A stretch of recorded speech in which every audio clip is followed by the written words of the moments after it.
Hey guys, you can see we have some patchwork to do. This is where we left off last video. So what I did was basically go around and patch up some of the larger areas that I found from the initial grinding, and then I ground it back down. And then I did one more look through, saw some other issues that I needed to patch up, and I did a final patch. Now, I could have patched this a little bit better than I did, but I kind of noticed as I was grinding it down that the look was kind of cool. It reminded me almost like pyrite or like some kind of ore or metal crystal. So I decided that I was going to leave some of the veins in this, and that's what I did.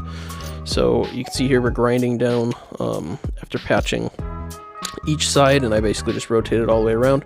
And then when I was happy with that, I strapped the bench grinder, or strapped the angle grinder to the bench rather, like this. I don't recommend this if you haven't used polishers and grinders for a long time. I've been using these kind of like this for over a decade, so I've got a pretty good feel, but even this was a little sketchy for me. I do prefer my air polisher, but I don't have a compressor that has high enough CFM. So this was a hot and tedious process, so eventually I got a glove on one hand. It made it a little bit easier to kind of hold this and switch off hands, and then I'm also dipping this in water as I'm going to keep it cool. So I started at 80 grit and worked my way up to 100, and I just kind of liked the way this looked. So this is a twofold kind of thing.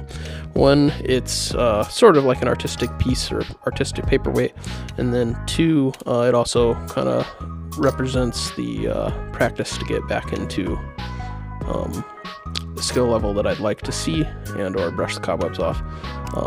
So I could have taken this more perfect, but yeah, I'm happy with it. Stay tuned for the next project.